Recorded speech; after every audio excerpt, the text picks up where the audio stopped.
Olá! Na aula passada a gente começou o estudo da EDO linear homogênea de coeficientes constantes, né? Essa EDO que está escrita aqui, né? A qual eu citei na aula passada com a equação duas estrelas, né? É uma EDO em que os coeficientes A0 e A1 já não são mais funções de x, ou se vocês quiserem, são funções constantes, são números reais, né? Então, aquele A1 e aquele A0 e aquele A1, então aqui eu coloquei A1 e A2, A0 e aquele A1, são números reais, né?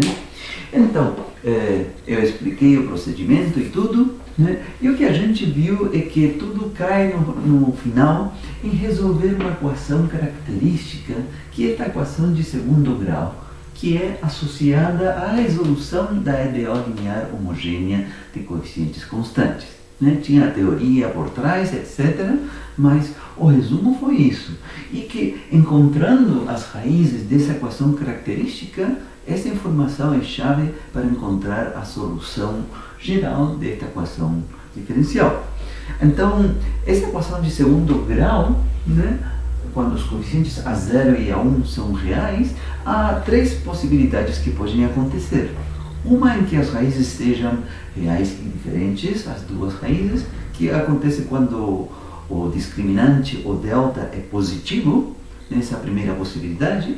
A segunda possibilidade é quando o delta vale zero, né? E nesse caso, as duas raízes desta equação de segundo grau são reais, mas coincidem. É uma raiz repetida, né? E o terceiro caso é o caso em que o delta, o discriminante, é negativo e as raízes desta equação de segundo grau são complexas conjugadas. Bom, para cada um desses três casos vai surgir a solução geral desta EDO com um formato particular. Então, na aula passada, a gente chegou a ver os primeiros dois casos, né? Quando as raízes eram reais e diferentes, a solução desta equação diferencial vinha dada por C1 exponencial de R1x mais C2 exponencial de R2x, né? Onde o R1 e R2 eram as raízes dessa equação característica. E a gente viu um exemplo com números, né? Onde aqui tinha, sei lá, número 3, 4, não lembro. Aí você tem que ver as notas de aula. Primeiro exemplo. O segundo exemplo que a gente abordou, o segundo caso que a gente abordou é o caso em que as raízes coincidem, né? Estão repetidas, né? E são reais. E nesse caso, né, a primeira das soluções apresenta o mesmo formato. Aqui eu chamei R0, as duas raízes, né? Mas apresenta exatamente o mesmo formato exponencial de R0x, só que a segunda, né, que é linearmente independente da primeira, aqui tinha esta sutileza, aparece aquela exponencial, mas multiplicada por x, né? Teve toda uma dedução para isso, né? Não vou repetir esse procedimento, está na aula passada, né? E também a gente viu um exemplo com dados numéricos aqui, né, em que precisamente na hora de resolver a equação de segundo grau apareciam raízes repetidas e coloquei a solução desse problema, né? E cheguei a começar este último caso, né, em que as raízes são complexas conjugadas, né? O R1 e o R2 são da forma alfa mais i beta, alfa menos i beta, né? Onde tem uma fórmula para o alfa, outra para o beta, etc., mas você pode calcular. A coisa é que isso nos conduziu a esta solução, y de x escrita desta forma. Em evidência, a exponencial do alfa x, né? E aqui dentro de uma chave aparece esta combinação linear, C1 vezes uma exponencial, mais C2 vezes outra exponencial, mas o grande detalhe, né, é que estas exponenciais, a primeira e a segunda, são exponenciais em que no expoente tem um número imaginário puro, né? Exponencial de i beta x e exponencial de menos i beta x, onde aquele i é a raiz de menos 1, né? Número imaginário puro. E aí vinha a pergunta como interpretar, né? Como calcular e como interpretar isso de ter o número e, que é 2,71828, etc., como interpretar esse número elevado, por exemplo, a 3i. ele é um número puramente imaginário. Né? Eu falei que o que está por trás disso é o que se conhece como a fórmula de Euler. Bom, então, vou começar agora vendo rapidamente uma pincelada sobre a fórmula de Euler, que é extremamente interessante e para a gente importante, né? Porque o que a gente quer no final é escrever, obter uma solução desta equação diferencial que está aqui, onde tudo é real, os coeficientes e também a própria função y é real, né? E aqui aparentemente, do jeito que está escrito aqui, apareceram números complexos. Né? Apareceram números complexos aqui, a parte imaginária, o número i, etc. Então a gente gostaria de ver como entender exponencial de um número imaginário puro e ver se de fato a gente consegue escrever a solução geral do que está aqui no final em termos de puras funções e constantes arbitrárias que sejam reais, que é o que a gente esperaria de resolver esta equação daqui, onde tudo é real. Muito bem, então começo aqui formalmente esta aula, né? Então, para ter assim, a gente se aproximar, eu poderia chegar e colocar aqui a fórmula de Euler e pronto, isso é a resposta. Mas eu acho que é bom fazer um raciocínio a partir de ferramentas, de conhecimentos que vocês têm e como que a gente se aproxima, uma forma de se aproximar para atribuir um significado ao número e elevado ao número imaginário puro.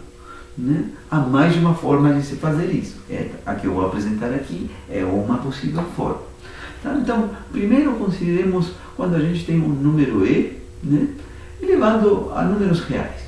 Comecemos com a situação mais simples. Né? Por exemplo, né, o que se entende pelo número e, que é aquele 2,71828, etc., que aparece em cálculo. Né? O que é o número e elevado a 3? Tudo bem, isso é algo simples, né? A interpretação disso é o número e multiplicado consigo mesmo 3 vezes e vezes e vezes e, né? Depois eu substituo 2,71828 com todas essas casas decimais que a gente tiver, que a gente quiser, jogo numa calculadora e eu tenho a resposta. Então, como se interpreta, é o cubo, é algo tranquilo. É o número e multiplicado 3 vezes consigo mesmo. Seguinte etapa. Como se interpreta o número e elevado a um número inteiro, mas negativo. Né? Não positivo, negativo. Bom, para isso também, já do colegial, vocês têm um entendimento de como se fazer isso quando o expoente é um número negativo. Isso é 1 dividido por e ao quadrado. Onde e ao quadrado, também lá no colegial, a gente sabe que isso se calcula com 1 sobre e vezes e. Né? Então, tanto a primeira quanto a segunda situação são situações simples onde, sabendo multiplicar ou dividir, né? E com o auxílio de uma calculadora, a gente faz o cálculo dessa operação.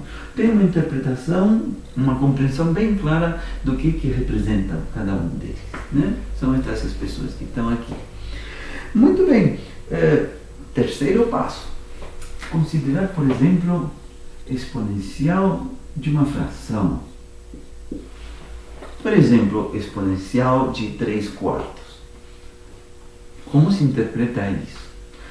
Para isso tem uma interpretação que vocês já veem no colegial também. Isso daqui se interpreta como a raiz quarta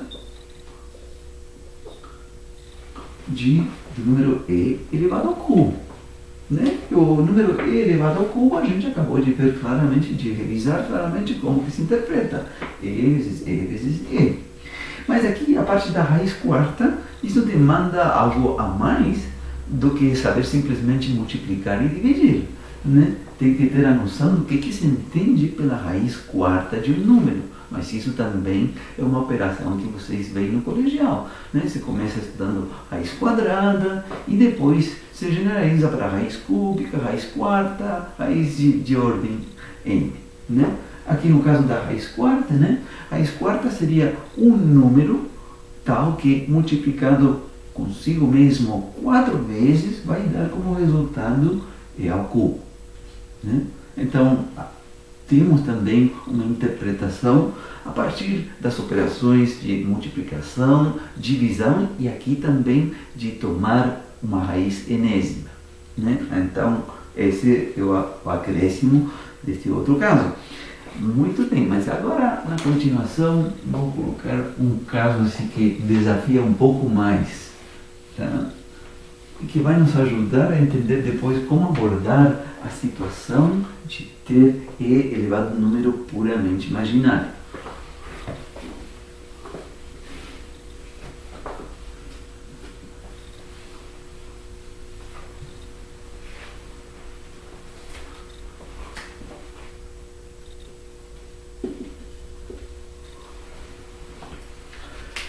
Bom, então vou colocar aqui o número E elevado a raiz quadrada de 3.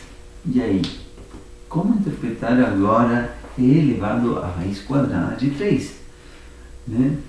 Dá para interpretar E elevado a raiz quadrada de 3 como a gente fez em algum destes casos, né? Multiplicar o número E consigo mesmo 3 vezes. Se aqui não tem um número negativo, então não tem essa coisa de ter que dividir, mas aqui também tem raiz quarta, mas aqui era uma fração, né? Um número racional, uma fração, né? Mas aqui o detalhe está em que raiz de 3 não é um número racional, né? É um número irracional. Não dá para escrever ele como uma fração, né? Não dá para se fazer isso. E aí, como que a gente explica o que denota essa operação? Ter um número E elevado a um número irracional. Não dá para explicar isto simplesmente com essas operações que a gente viu nestes 3 casos anteriores. Não se encaixa aí. Então, para a gente abordar como fazer o cálculo disso, a gente precisa a noção de limite, né? De uma sequência limite de números, né? A gente precisa sim essa noção. Com auxílio dessa noção de uma sequência limite de números, a gente pode chegar a entender como calcular exponencial de raiz de 3. Né? Por exemplo, como que a gente faria na prática com uma calculadora? Né? A gente vai lá, né, e coloca o valor de raiz de 3 que aparece na calculadora. Né? E vai aparecer 1,73 e não sei o que mais. Né? Eu teria que ver na calculadora, não lembro assim de cor. Tá? Alguma coisa assim como 1,73 e vem mais casas decimais, aí dependendo da precisão com que a gente queira o número raiz quadrada de 3, a gente consegue com o computador aí, etc. Muito bem, mas o que eu quero dizer é que suponhamos que uma primeira aproximação seria simplesmente ficar aí com 2 casas decimais, né? Então, com 2 casas decimais, né? Tudo bem, então eu tenho como entender o que é isto. Isto representa E elevado ao número 1 mais 73 dividido por 100. Né? Ou seja, exponencial de 173 dividido por 100.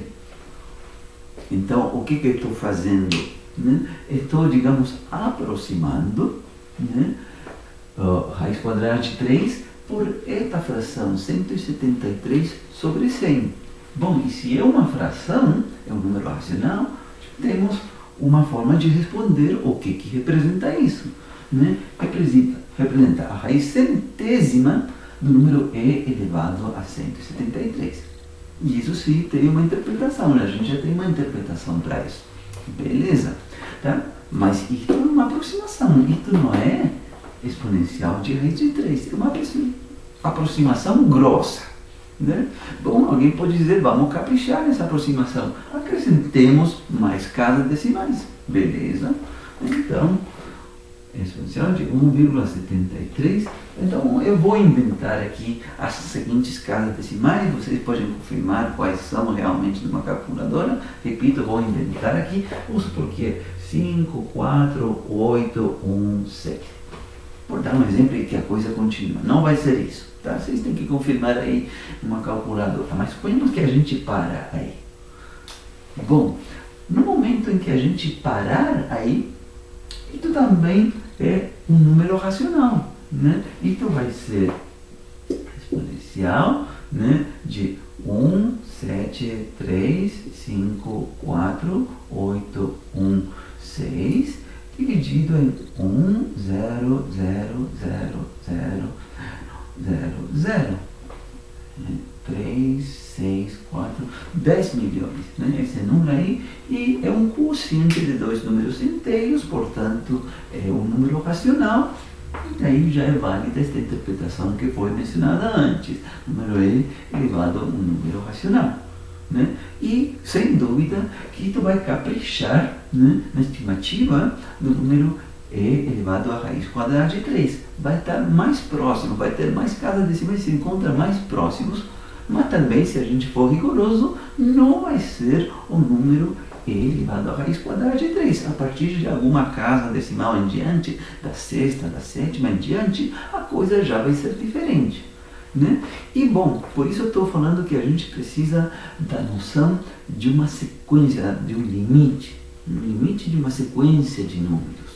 Né? Que sequência é números que começam primeiro uma primeira aproximação, uma segunda aproximação, e vou considerando cada vez mais casas decimais e vou me aproximando cada vez mais, né? Mas sem dúvida, né, como o raiz de 3 não dá para escrever ele como um quociente de dois números inteiros, como um número racional, não é possível, ele é um número irracional.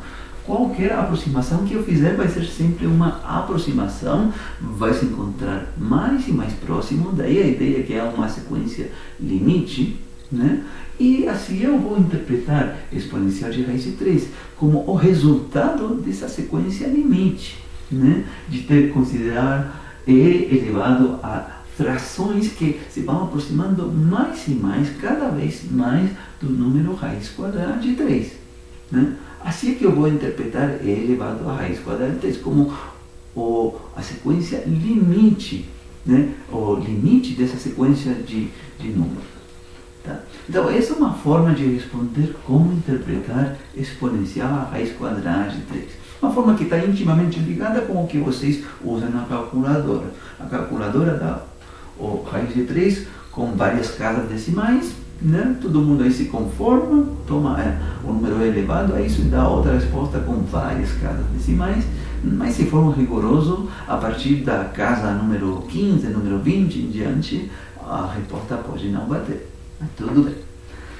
Bom, aí já temos uma compreensão disso. Então, há uma outra forma de se responder também essa pergunta, e que é a parte que vai me servir para engatilhar em como interpretar a exponencial de um número imaginário. Qual é a outra forma que há para responder esta pergunta de como interpretar E elevado à raiz quadrada de 3? Essa forma tem também o conceito de um limite, né? É a fórmula que se vê no cálculo 2, quando se estudam séries de potências, né? Então, a função exponencial apresenta a seguinte série de potências. E elevado a x é 1 mais x elevado a 1 sobre 1 fatorial, mais x ao quadrado sobre 2 fatorial, mais x ao cubo sobre 3 fatorial, e assim vai. X à quarta sobre 4 fatorial, mais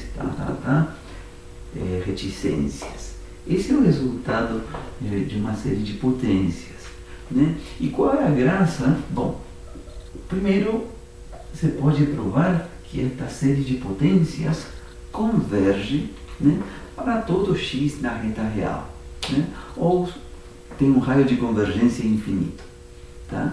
Isso por um lado. Mas qual a graça de uma série de potências?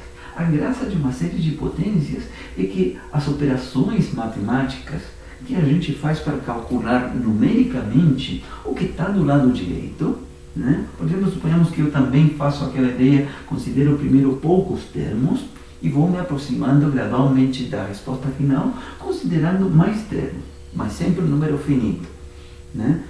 Então, por exemplo, se tenho esses termos daqui, quais são as operações matemáticas que eu preciso utilizar para calcular o que está aqui?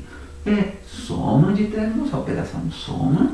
Também a operação multiplicação, porque aparece x ao quadrado, x vezes x multiplicado por x. E também a operação de divisão, né? Divisão.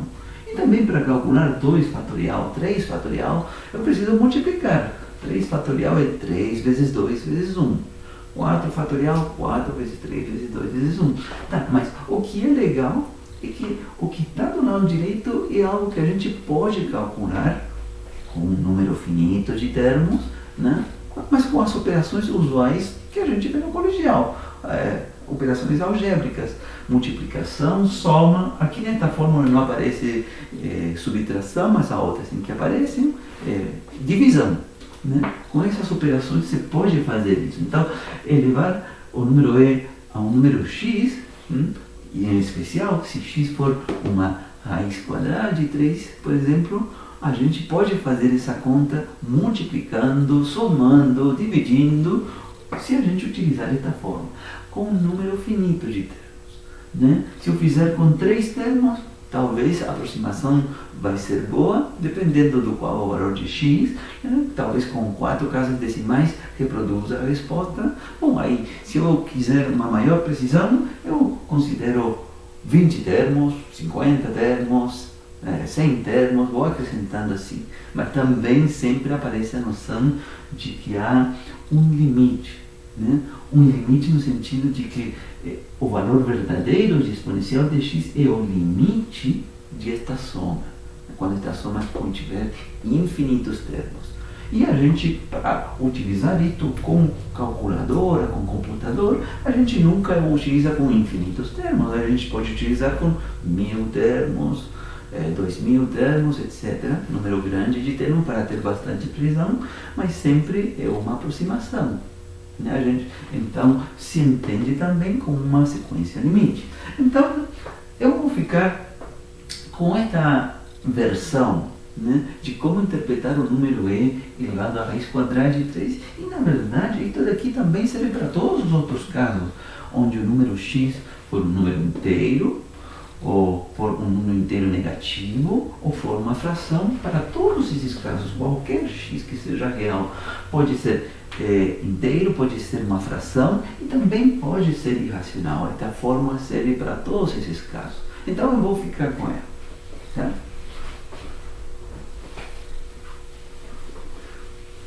Essa fórmula é uma belíssima aplicação do chamado teorema de Taylor, né, que se vê lá em cálculo 2.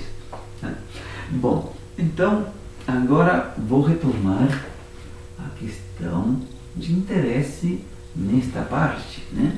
Nesta parte a questão de interesse é responder como interpretar a exponencial de um número imaginário puro. Exponencial de iθ, coloquei aqui. Então, uma possibilidade que é a que eu vou mencionar aqui é reconsiderar esta expressão para exponencial de um número real, né, assumindo que ela também poderia ser válida para um número imaginário puro. Tá? Esse tipo de coisa, na verdade, se estuda num curso, uma disciplina de variável complexa. Tá? Aí se estuda tudo com mais rigor. Né? Eu não posso entrar em todo esse rigor, estou dando uma pincelada. Né? Então a ideia é que a gente propõe de interpretar isto utilizando esta mesma fórmula, que é uma série, né? Só que trocando x pelo número imaginário puro. Né? Então, o que vai aparecer? Vai aparecer 1 mais iθ, né, sobre 1 fatorial mais iθ ao quadrado sobre 2 fatorial mais iθ ao cubo sobre 3 fatorial, assim vai, mais iθ, né, a quarta sobre 4 fatorial, e assim vai, né?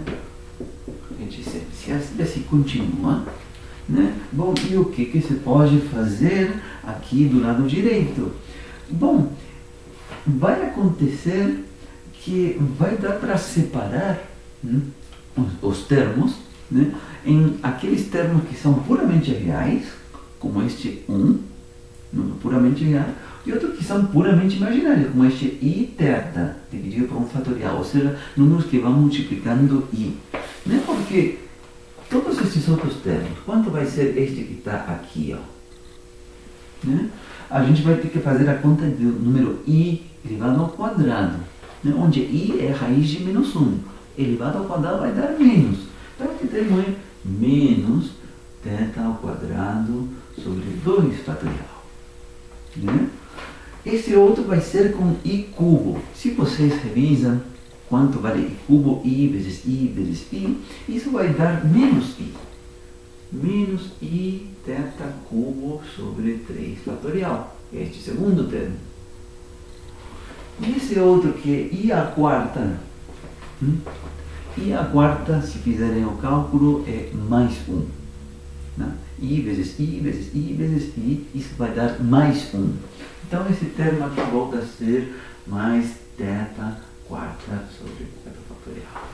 Né? Aí tem que ir calculando os outros, mas o que vai estar acontecendo, que é aquele que vem depois, i θ quinta sobre 5 fatorial, volta a ser i. Volta a ser i vezes θ quinta, ou vou escrever aqui, tá? Apareceria i θ a quinta sobre 5 fatorial. E aí tem que continuar essa série. Mas aparece o que eu falei para vocês. Alguns deles vão ser números puramente reais e outros puramente imaginários. Então, na expressão proposta aqui, do lado direito, eu posso separar eles, agrupar eles. Né? Então, na primeira chave, vou colocar só os números que são puramente reais. 1, né? Menos θ ao quadrado sobre 2 fatorial. O seguinte, puramente real, é esse daí. Mais θ à quarta sobre 4 fatorial. E aí vão aparecer outros termos. Vai ser uma série infinita. Tá? Vai ser uma série infinita. Então, aí agrupei, por assim falar, a metade dos termos. A outra metade dos termos vão ser os que estão multiplicados pelo número i. Né? Então, por exemplo, começa aqui com θ sobre 1 fatorial. Θ sobre 1 fatorial. O seguinte é este que está aqui. Né? E vai estar multiplicando menos θ cubo sobre 3 fatorial. Menos θ cubo sobre 3 fatorial. Né? E esse último que eu coloquei vai ser i vezes θ quinta sobre 5 fatorial.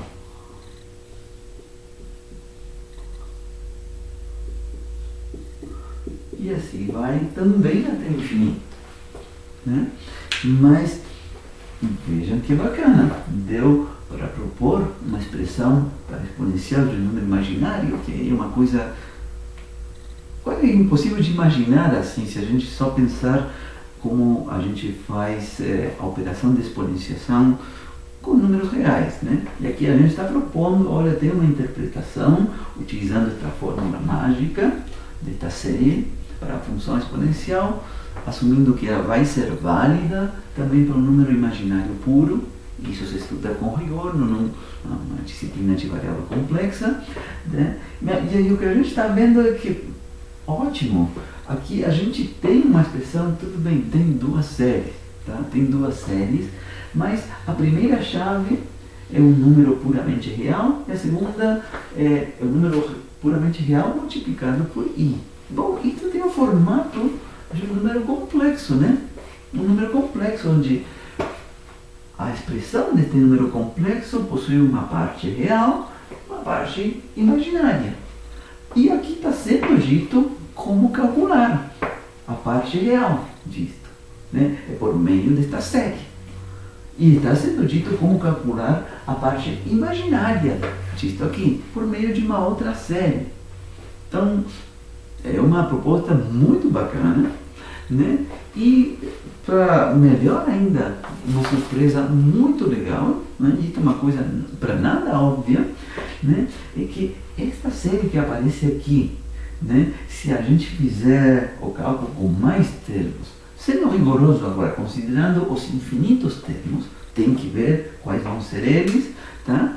né, fazendo isso com rigor, e isso é o que está pedido nesse exercício da lista número 4, no primeiro, né, a gente se encontra com que a série que está aqui, com os infinitos termos, é uma série que converge para todo θ, e é a série de Taylor da função cosseno de θ.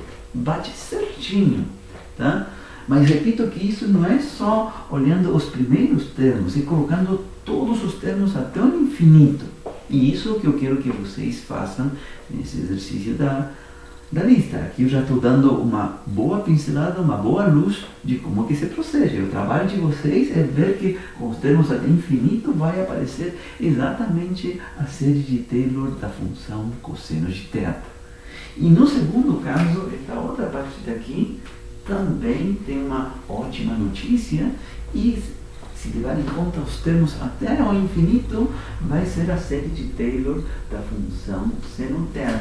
As duas são séries convergentes para qualquer valor de θ na reta real. São séries que possuem um raio de convergência infinito. Então, aqui vem a nossa proposta, né? Para como interpretar a exponencial do número imaginário puro, né? A proposta é exponencial de θ, né? E esta proposta é atribuída a Euler, né? Que isto, a exponencial do número imaginário, dá como resposta um número complexo, onde o número complexo resultante, né, se calcula como cosseno de iθ mais i seno de θ, tá? Onde θ é um número real.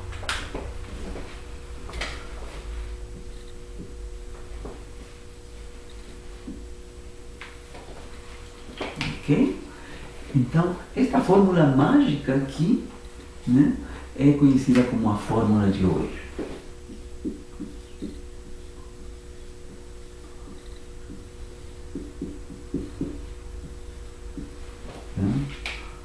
Então, não quero entrar em mais detalhes porque há muitas coisas bacanas que se podem fazer com essa fórmula. Você pode confirmar que obedece coisas que a gente espera dos números complexos. Por exemplo, se a gente colocar aqui um sinal menos exponencial de menos iθ, como calcular aqui? A gente coloca menos θ, dá a resposta, mas a gente pode confirmar que essa resposta é a mesma, por exemplo, né? Exponencial de menos iθ, coloco onde aparece θ, coloco menos θ, né? Então vai aparecer cosseno de menos θ mais i seno de menos θ. E a gente sabe das funções seno e cosseno que esta daqui é a função seno, uma função ímpar. Então seno de menos θ é menos seno de θ. E que cosseno é uma função par.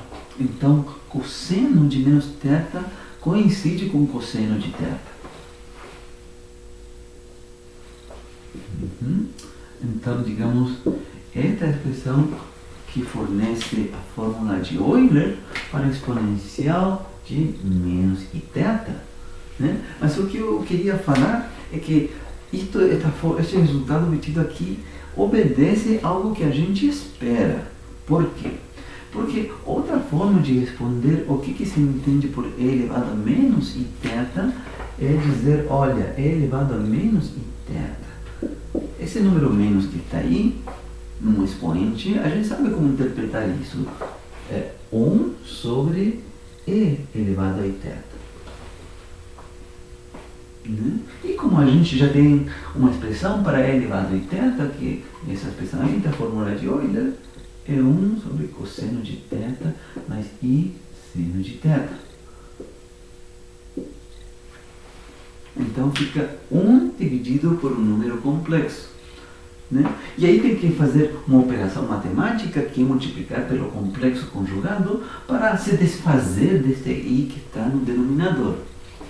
Não vou fazer esse cálculo, mas se deve multiplicar pelo complexo conjugado, em cima e embaixo, no numerador e no denominador, e aí desenvolver, que se pode simplificar, e a coisa bacana é que a resposta que se obtém de fazer isso é exatamente o que está aqui em cima, né?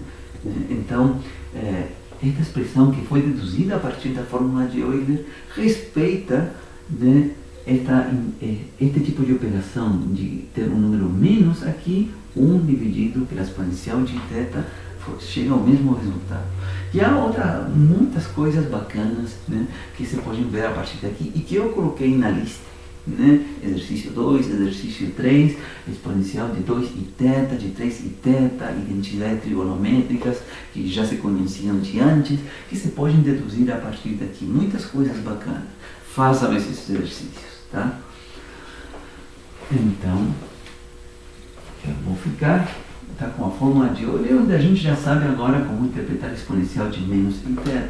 É simplesmente colocar um menos aqui, tá? Bom, e agora sim, com esta informação, agora sim a gente pode retornar, né, a solução da nossa equação diferencial, que foi o ponto onde eu parei no final da aula passada, né?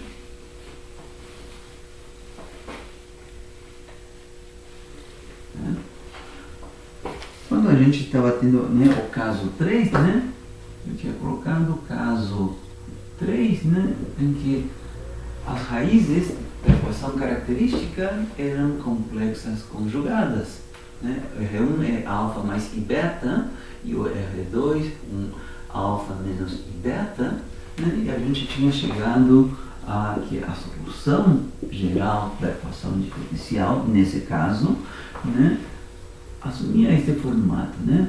Exponencial de alfa x, e aqui tínhamos um C1 vezes C1 vezes a exponencial de i beta x mais um C2 vezes a exponencial de menos i beta x.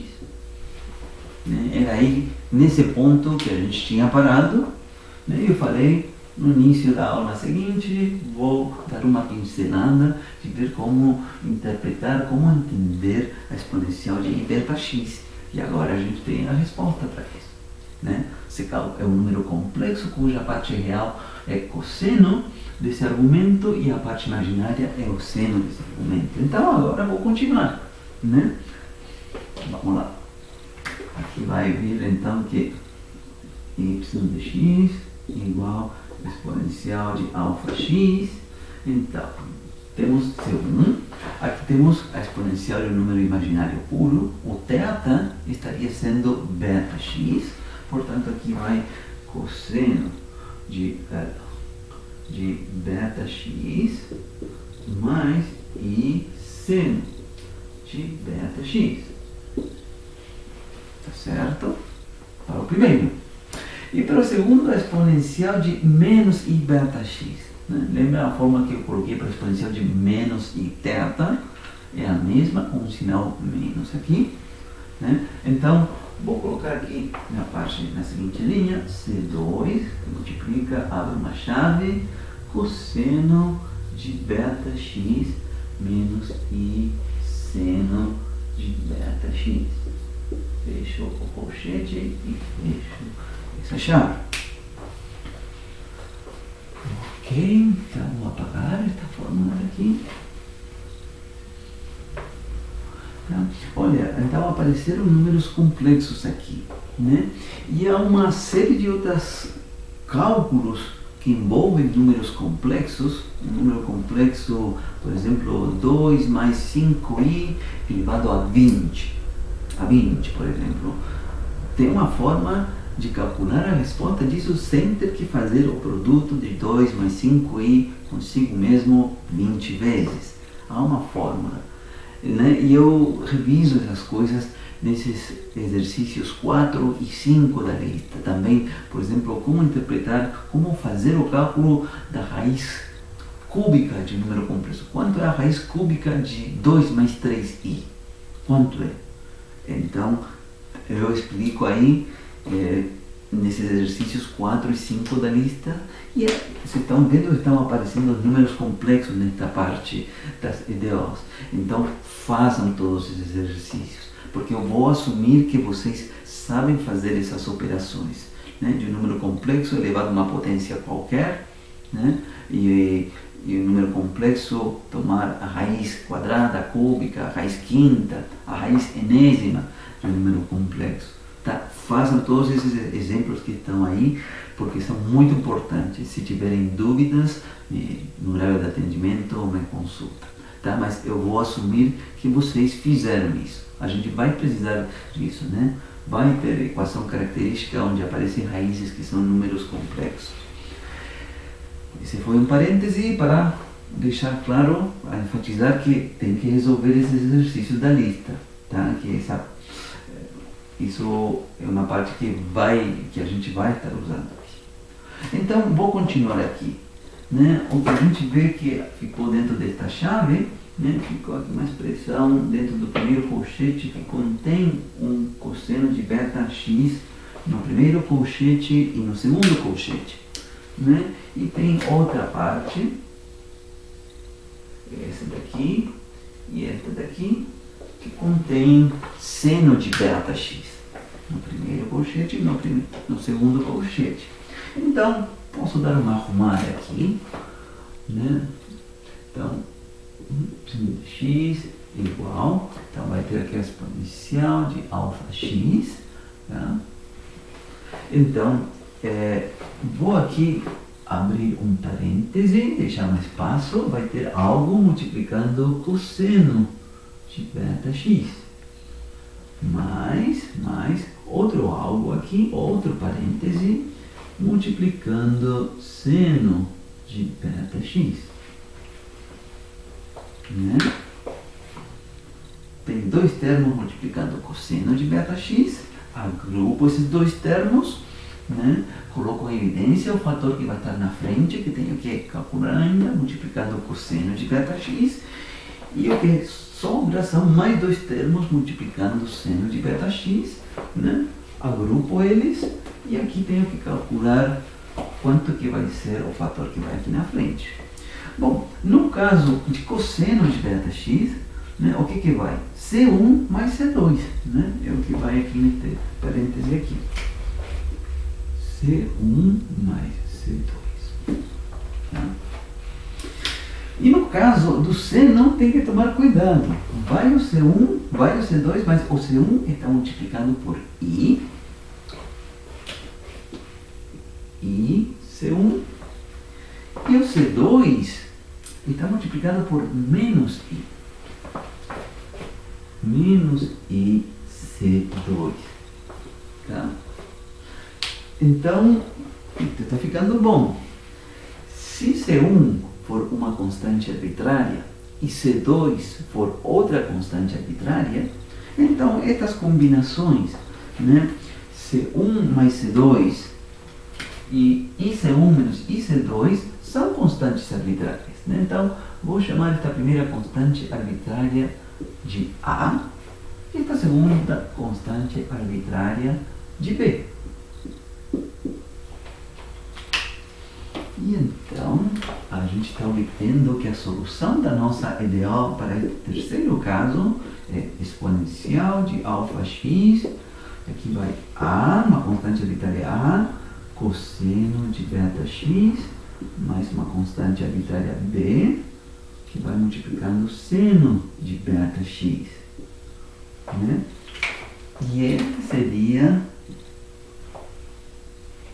a solução geral dessa EDO, linear, homogênea, né, com coeficientes constantes, no caso em que as raízes da equação característica forem complexas conjugadas, né? Alfa mais beta e alfa menos beta. E a graça é que a resposta agora está escrita em termos de funções que são todas funções reais. Exponencial, cosseno, seno. A parte que a gente pode levar uma surpresa aqui é a informação que vou acrescentar na continuação. As constantes A e B que estão aqui são reais também. Sim, são reais. Eu falei que a gente queria uma solução dessa equação diferencial, né, onde os coeficientes A0 e A1 eram reais, a solução também era real, porque a solução vai representar, por exemplo, a corrente que está circulando por um circuito. A gente já vai ver que a solução também pode representar a posição de um carrinho que é sometido à ação de uma mola ou de um sistema de amortecimento, por exemplo. A gente já vai ver essa aplicação. Então, o y, a solução dessa equação diferencial, tem que ser uma função real no contexto em que a gente vai estar trabalhando. Então, não podia ser que ficasse escrita em termos de números complexos. Tá? Então, as funções reais já apareceram aqui, e eu estou afirmando algo que nesse momento pode parecer um pouco forte, né? Porque, em especial, se a gente olhar para a constante b, né, que na verdade veio do número imaginário IC1 menos IC2, e eu estou afirmando que este B e também este A são constantes arbitrárias, mas reais, que não são complexas, não possuem parte imaginária. Então, à primeira vista, isto pode surpreender. Pode surpreender porque, veja, olha que folga, né? Aqui dá para ver explicitamente que B não pode ser real, né? Então, aí tem que analisar com mais atenção a passagem de onde tudo isto veio, né? Eu só vou mencionar, não vou entrar no detalhe, mas só vou mencionar a passagem de onde tudo isto veio, este ponto de partida, em que a nossa solução y, né, foi escrita desta forma, né? Antes disso tinha aqui a exponencial, C1 vezes a exponencial de alfa mais beta x, mais C2 igual a alfa menos beta x. E eu falei que a gente podia confirmar que mesmo tendo um número complexo, se a gente tomasse a derivada, a segunda derivada, a gente podia confirmar que estava sendo obedecida a equação diferencial, mesmo aparecendo esses números complexos. Até aí, tudo bem, boas notícias, né? Mas a parte que eu ignorei, que eu fiz vista grossa, foi o seguinte: olha, esse exponencial de i beta x, essa exponencial de menos i beta x, né, que foram abertas aqui com a fórmula de Euler, estas são funções que possuem parte real e parte imaginária. Está escrito aqui explicitamente, né? A primeira e a segunda possuem uma parte real e uma parte imaginária. Então, esta solução, né, y dx da equação diferencial já vem escrita em termos de funções que possuem parte real e parte imaginária. Então, esta solução, do jeito que está escrita aqui, já é uma solução onde tem uma parte real e uma parte imaginária. Então, como que essa solução daí vai ser real? Se está sendo escrito de forma manifesta, que aparece uma parte real e uma parte imaginária. Como que tudo isso vai ser puramente real, sem parte imaginária, né? Então, o detalhe, aí está uma coisa que eu fiz vista grossa nesse momento, que eu teria que analisar agora, né? Mas eu vou dar só a ideia. Se vocês quiserem mais esclarecimento, eu dou esse esclarecimento para vocês no horário de atendimento. A ideia é que, se a gente quer respeitar que a nossa solução daqui, né, esta expressão completa, né, completa, seja puramente real, né, ou seja, que a parte imaginária dela seja nula, né, não dá para fazer isso com C1 e C2 sendo constantes reais, números reais, constantes arbitrárias reais. Porque a gente está vendo aqui, se o C1 e C2 forem constantes arbitrárias reais, né, a gente está vendo aqui, o A seria uma constante real, sim, mas o B seria uma constante imaginária pura. Né, e estaríamos mantendo aqui que a solução da ideia possui uma parte real e uma parte imaginária. Isso é verdade, se o C1 e o C2 forem constantes arbitrárias reais. O detalhe, então, é que para resgatar, para salvar a situação, né, a gente é obrigado a considerar o C1 e C2 como constantes arbitrárias, sim, mas que sejam complexas, que possuam uma parte real e uma parte imaginária, tanto o C1 quanto o C2. Né?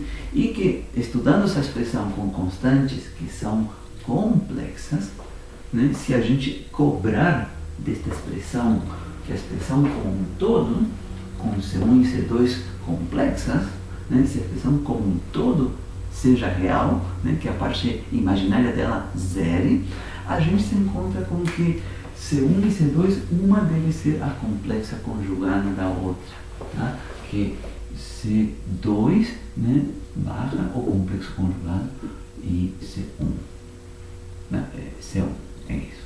E que C1 barra é igual a C2. Se encontra isso, tá? Essa é a parte que, se vocês quiserem, vocês me perguntam no horário de atendimento e abro com mais detalhe. Não quero aqui me estender mais nisso, tá? E se pode ver também esse detalhe, não quero dar para vocês, que se C1, então agora há uma restrição, são complexas sim, possuem parte real e parte imaginária, mas desde que respeitem estas relações. Tá? Se elas respeitarem que uma é a complexa conjugada da outra, né, você pode ver que somando duas constantes que são complexas, mas uma sendo complexo conjugada, a outra dá como resposta uma expressão que é puramente real. E essa constante A é puramente real. E esta outra parte que é de interesse daqui, né, onde tem o I, você pode estudar com calma e ver que se o C1 for o complexo conjugado do C2, esta expressão, levando em conta o fator I, é puramente real também. Né? Então, não há um erro aqui em afirmar que a solução geral do problema aqui, do jeito, o caminho que a gente seguiu para chegar nela, passando por uma exponencial imaginária pura, etc., para chegar até formato final, não há um erro em afirmar que estas constantes A e B são reais. Não há nenhum erro nessa dedução. Faltou dar mais detalhes. Então, esta é a solução geral aqui. Tá, EDO, vamos ver aqui. Vou enfatizar A e B, constantes arbitrárias reais. Tá? Então, isso encerra o último dos casos que a gente tinha a considerar para a resolução desta EDO linear homogênea de coeficientes constantes. Tá? Então, no que resta desta aula, vou iniciar um exemplo muito aplicado, que é conhecido nos textos, talvez tenha aparecido lá em alguma disciplina de física. Para os engenheiros mecânicos, vai aparecer uma disciplina de vibrações mecânicas, etc. Tá? Um exemplo muito legal, né? E que eu gosto muito de colocar este exemplo, ser bastante explícito, porque aparece de forma natural toda esta parte das EDOs lineares homogêneas de coeficientes constantes. Tá? Então, isto seria, o número seria 3.3.7, tá? 3.3.7, tá? Aplicação,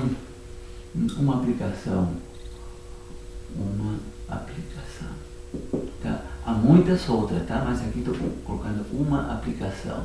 Vamos ver aqui o sistema massa-mola.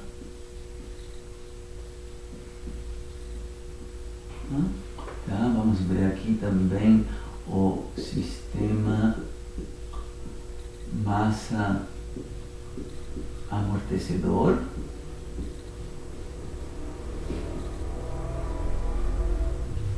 E também vamos ver aqui o sistema de amortecimento.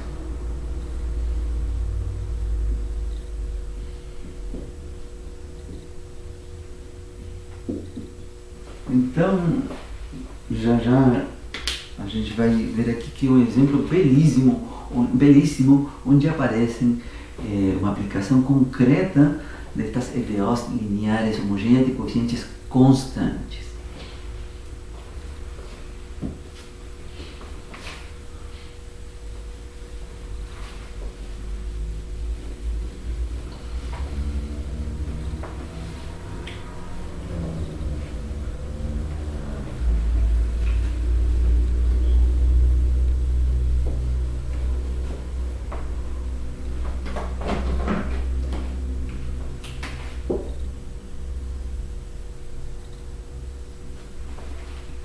Ok. Então, antes de abordar eles, uma revisão rápida do que de umas coisas de física, na verdade, né? E que tem a ver com uma modelagem também, que vai estar sendo considerada.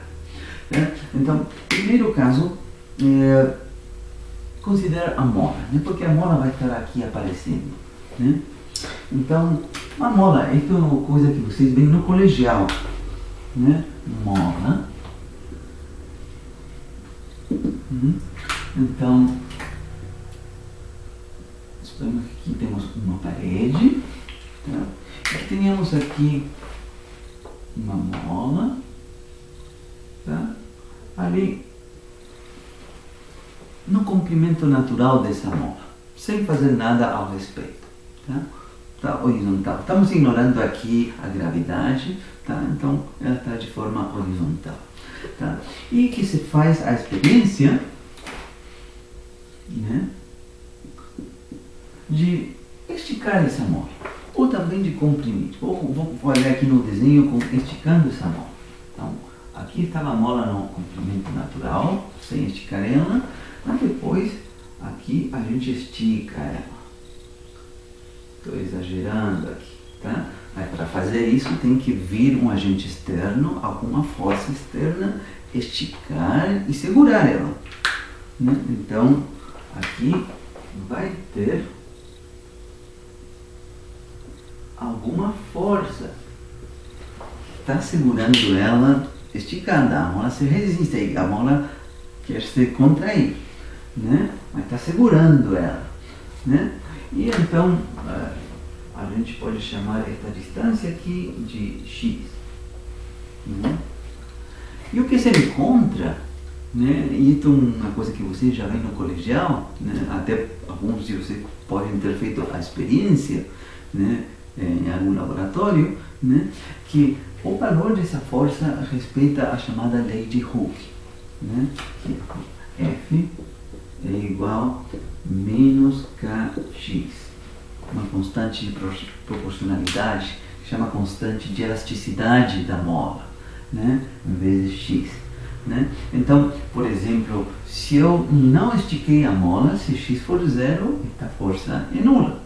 Mas se eu estiquei ela, né, esta força é menos kx, mas é proporcional ao esticamento, né, a essa distância que eu estiquei.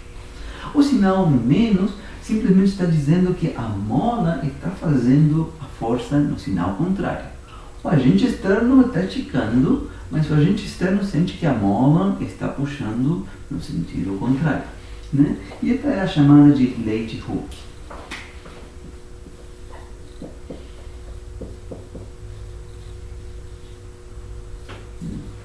Lei de Hooke. Muito bem. Isso é algo conhecido por vocês no colegial, mas vai aparecer aqui porque vamos estar considerando situações em que tem uma mola segurando um carro. Né? E outra situação de interesse aqui é o amortecedor, que também vai estar participando em duas dessas outras três possibilidades. E isso não é tão óbvio, talvez não seja conhecido, né? Amortecedor. Né? Então, a gente vai pensar num amortecedor como se fosse um pistão. Né? Então, aqui está o pistão, né? Aqui está o pistão. Tá? Sabemos que aí está o pistão em uma posição inicial, sem nenhum agente externo que esteja agindo nele. Tá? Então, depois, a segunda situação, tá? É considerar esse pistão, esse mesmo pistão. Vou colocar mais aqui. Mais. Tá? Mas eu estiquei aqui. Puxei. Tá?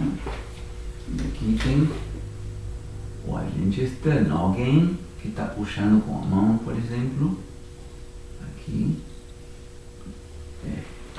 Então, o dispositivo aqui é diferente do dispositivo inicial aqui numa mola. Aqui é um pistão. E Então, qual é o valor dessa força que segura o pistão? Né? Aí, se eu estiquei um pouco ele, né? Por exemplo, aqui, digamos, aqui estava a posição inicial, aqui está a posição final.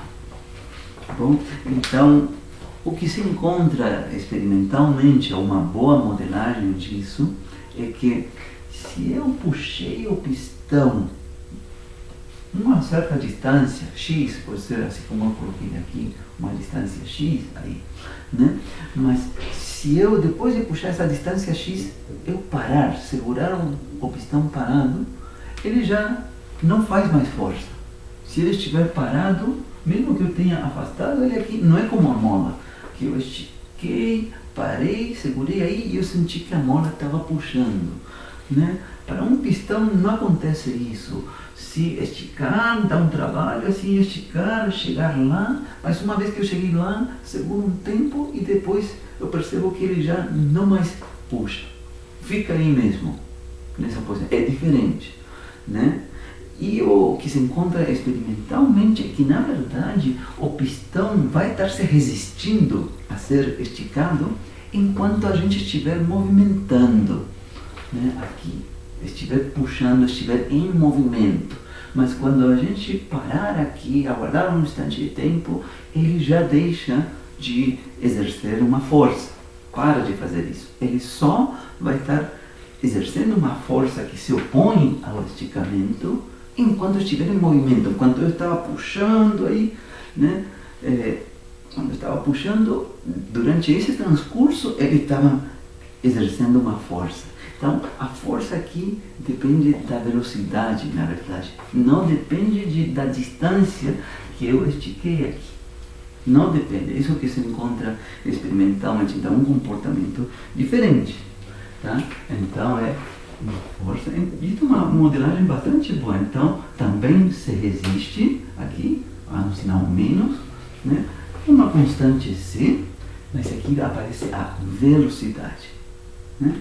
É um modelo, tá? É uma modelagem da situação, mas que descreve bastante bem o que se encontra aí nos experimentos, tá?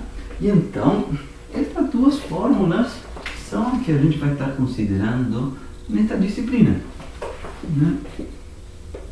Provavelmente numa disciplina de física, não sei qual delas, né?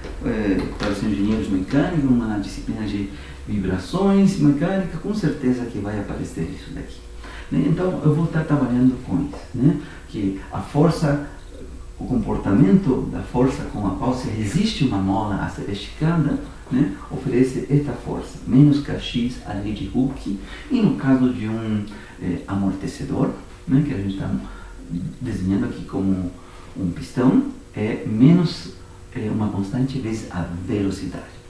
Tá? Muito bem, então, dito isso, agora sim vou considerar estes três casos separados. Primeiro caso, o sistema massa-mola, né? Então, exemplo 1.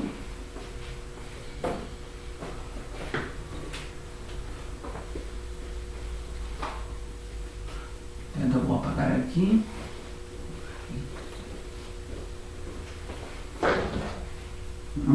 Exemplo 1.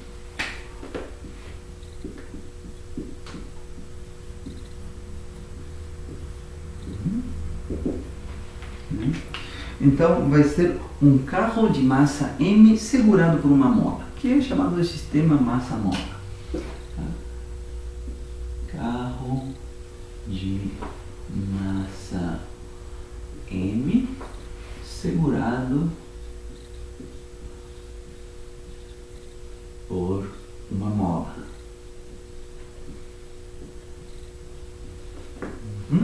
Então, graficamente, assim, a situação é a seguinte. Aqui vai ter uma mola, a parede. Nossa, aqui o desenho que eu vou fazer é a mola esticada. Aqui tem o carrinho. Tá, o carrinho tem uma rodinha, vamos pensar aqui. O carrinho é de massa M. A mola vai possuir uma constante de elasticidade, K,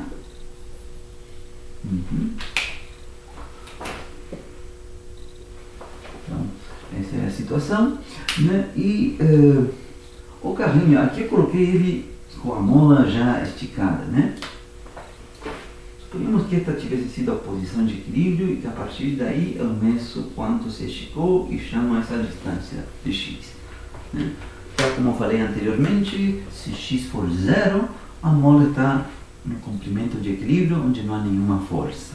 Mas se eu tirar ela para uma posição x, já há uma força e a mola está resistindo, assim, se opondo a esse esticamento. Muito bem, então qual vai ser o problema com mais detalhe ainda que a gente quer resolver? O problema que a gente quer resolver vai ser o seguinte: está o carrinho, está essa mola, né? Inicialmente estava o carrinho na posição de repouso, parado aí, né? E alguém, a agente externo, chegou, esticou a mola e coloquei o carrinho numa posição x0, mas que é diferente de zero, positiva, em algum lugar por aqui. Estiquei lá e soltei. E aí a mola puxou e o carrinho vai começar a oscilar aqui, né? E o que a gente quer é encontrar como varia a posição do carrinho x como função do tempo, né? Então eu vou colocar aqui, olha, condições iniciais.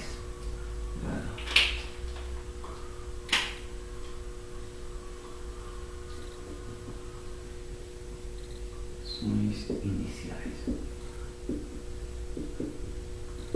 Ondas. Então, repito, a posição inicial do carrinho, no instante inicial, que vai ser t igual a zero, né?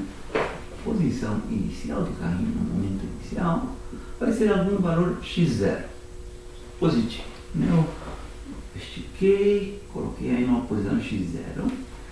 E a outra coisa é que eu vou assumir que nesse momento o carrinho está em repouso. A partir daí eu solto e ele vai começar a oscilar.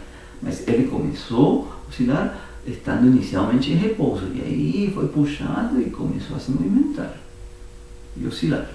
Então, a outra condição é que dx dt, no momento inicial, a velocidade do carrinho, no momento inicial, seja nula. Isso significa que nesse momento o carrinho está em repouso.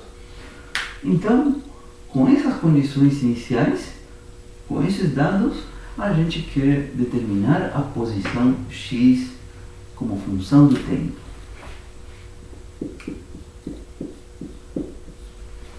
Isso é o que a gente quer encontrar. Tá? Há uma coisa que eu aproveito de mencionar, que é bom fornecer essa informação, para que fique bem claro o contexto completo em que está acontecendo isso. A gente vai estar assumindo aqui que não existe atrito, né, entre o carrinho de massa M, ou as rodinhas dele, com o chão. Que não existe atrito. Né? Ou seja, teria que ser algo assim como um gelo liso, uma situação ideal, na verdade. Né? Na prática, existe esse atrito. Né? Então, você pode abordar essa situação de quando existir esse atrito e levar em conta a força de atrito. Você pode estudar, sim. Né? Mas, aqui a gente está vendo a situação mais simples, porque é uma primeira aplicação disso. Né? Essa situação com atrito, levando em conta esse atrito, poderia ser uma segunda aplicação. Revisar esse exemplo agora com esse outro detalhe. Mas isso fica para depois, um outro contexto, não quero entrar nesse detalhe aqui, que é mais simples, não há atrito horizontal, nem há, e o atrito com o ar é desprezível. Né? Se o atrito com o ar fosse uma coisa não desprezível, teria que levar o efeito em conta dele também, esse efeito, que aqui vai estar sendo desprezado.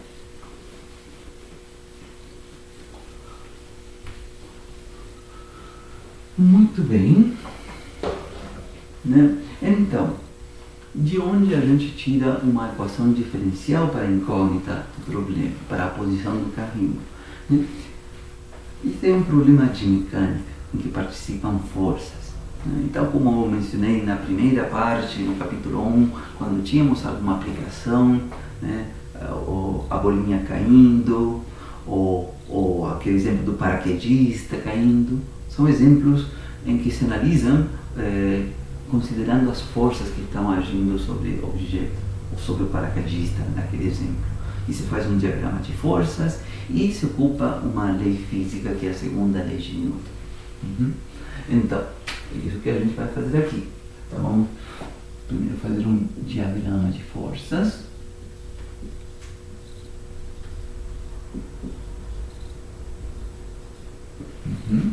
A gente idealiza o carrinho como algo pontual, um ponto.